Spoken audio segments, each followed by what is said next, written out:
Hello everyone. In this vlog, I'm going to talk to you about how D&D teaches you to share the world with others, which I think is one of the most valuable life lessons that D&D can provide. Most stories you've probably read and heard about focus on only one protagonist, having everyone else be side characters. Other times, the story may be a saga where it drifts between different characters through different places and periods of time. However, in group tabletop role-playing games like Dungeons & Dragons, no one person is the protagonist, and yet at the same time, everyone is.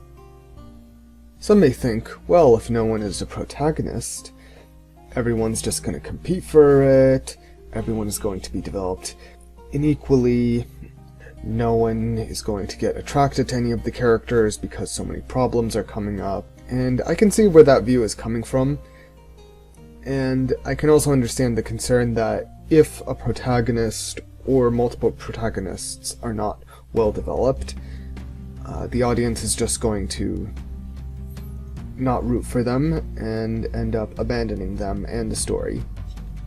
But D&D, in most cases, as well as other tabletop role-playing games, is a game and a story simultaneously. It's set in a world where everyone, the players, the friendly NPCs, the villains, all share the spotlight at different moments, can potentially all have arcs, all make mistakes, have desires, have flaws, and have moments of defeat and triumph. And when that sharing is done well, it can create really compelling stories as well as great adventures for your game.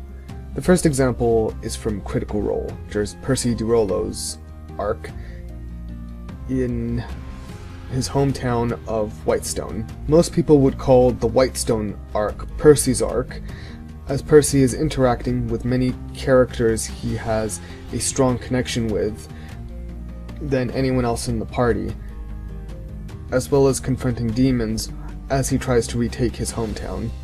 However, just because this was Percy's arc didn't mean that the other characters missed out on moments to shine and make huge contributions both to Percy's arc as well as their own arcs.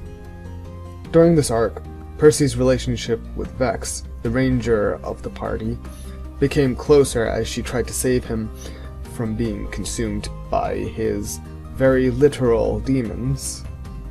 Scanlan, the gnome bard, became a raging triceratops in a one-man operation just to cause a distraction. Keyleth explored her connection to nature through the local fauna and flora that had been affected by the villains of the arc, and she eventually started to explore a romantic relationship with the hesitant but at the same time loyal rogue of the party, Vax. Another example that I look back on fondly is when my D&D party had discovered our wizard had contracted lycanthropy and once a month would turn into a raging dinosaur. So, finding a cure and keeping his curse a secret from the local townsfolk was a huge challenge and took over the course of multiple sessions.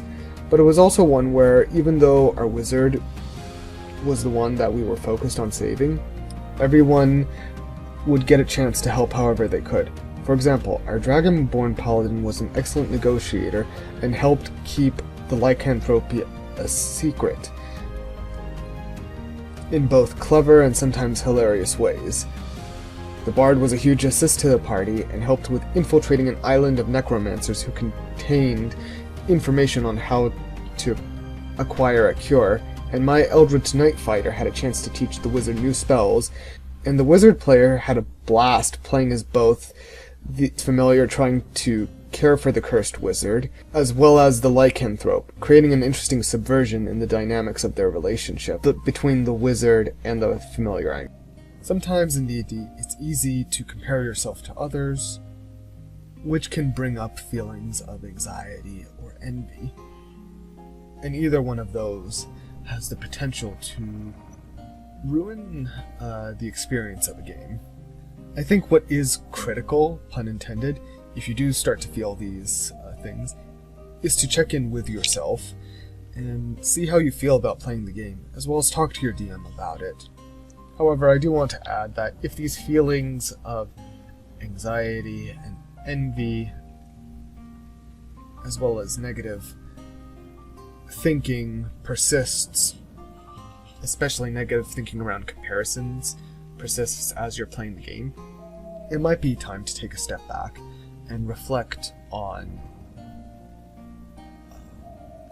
what you need help with, and to possibly seek some professional help if need be. You might be wondering, but Bard, how does all this experience link back to the real world?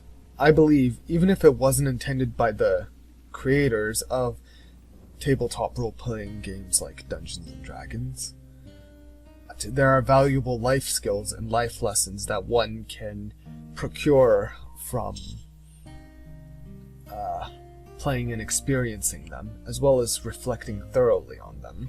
While D&D and other tabletop role-playing games won't necessarily make you an expert dragon owner or a master swords person, there are other skills that can be learned through playing as your characters, as well as simply being a player at the table, such as conflict resolution, management, coping skills, dealing with uncomfortable situations or circumstances. And just like in my campaign as well as Critical Role, you won't always be the center of attention.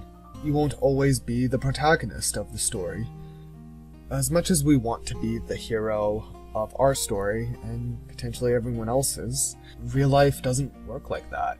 I can't be a superhuman and save everyone, and neither can you. But there are little things that we can do here and there to help make a difference. We can all make positive contributions in other people's story arcs, such as teaching them new skills, letting them know we are here for them, providing a nice distraction, hopefully not as a raging triceratops, though, or even looking out for them when they feel like no one else is going to do so. D&D, tabletop role-playing games, and real life remind you that you won't always be the center of attention. Focus on what you can change within your control. And sometimes if that means just creating healthier habits for yourself, or simply telling someone that you hope they have a good day, or making a small donation to someone, that still can be a huge contribution. In the end, all that life and tabletop role-playing stories require you to be is just yourself. Thank you for listening to this vlog. Be sure to check out my comic Spacefarers and Sorcery Lillian if you want an inspiring story of a rebel and her fellow adventurers stopping a corrupt commander across space. And I will see you in the next video. Bye.